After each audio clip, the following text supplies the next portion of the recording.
Fa efa taona vitsivitsy zao I Madagasikara no ndroso tamin'ny ezaka fitizanam-pahefana sy fanavaozana ny sehatra ny rano fisotro madio sy ny fidiovana ary ny fanadiovana ihany koa. Ny fahafolon'ny volana teo dia nisy ny atrikasan'ny tontosain'ireo mpiantsehatra samihafa mivondrona ao anatin'ny tambazotra rano. Ny alakamisy lasa teo dia nisy ny atrikasan'ny tontosain'ny réseau rano na ny tambazotra misehatra eo amin'ny rano fisotro madio, ny fidiovana sy ny fanadiovana. Ny tambazotra io dia niforona ny taona 12 mpiantsehatra samihafa no hita ao aminy. Fantatra fa raha misy tetikasa hita fa mahomby eo amin'ny faritra iray dia zahana zaraina izany traikefa izany. Tanjona zany dia hoe misy code de l'eau, assainissement, hygiène izay volavola amin'izao fotoana izao.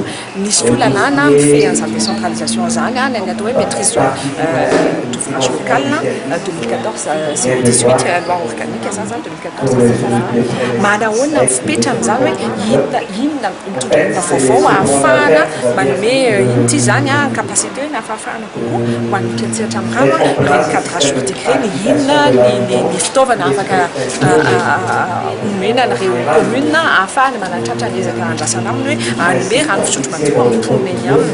Ohatrohatr'izay zany dia fizarana atao rehefa misy atrikasa atao. Rano fanamariana izay noentin'ny tompona andraikitry ny rano avy eo anivon'ny site, 430 mponina amin'izao no mahazo rano fisotro madio ary eo amin'ny 250 isan-jato no mahazo fotodrafitrasa fidiovana sy fanadiovana. Ny fanamby hotratrarina ny amin'ny taona 2020 dia ny ahatratra 220 isan-jato ny tahan'ny olona mahazo rano fisotro madio ary tsy hisy intsony ny olona ivoaka ankamilamanjany fa ampiasa trano fivoahana nakabony avokoa. Anisan'ny tsy nahatrarana ny tanjona tamin'ny taona 2023 itibo ny tsy fahampiny ny famatsim-bola sy ireo sakana samihafa. Fa izany koa tompolasy tokovavy nendiko manakatona tanteraka ny fampalalam-baovao amin'ity alina ity. Azadino atao aoriana ny fampalalam-baovao dia misy ny fanadihadiana manokana mahakasika ny sokolé, ao ihany koa ny fandaharana mahenga hitondrana aminao mahakasika ny COP 21, ny phénomène Facebook ary ihany koa ireo vaovao misongadina tany ivelany. Fa izay ihany koa no ametrahako ny veloma mandra-piona amintsika rehetra ny tokantrano indray.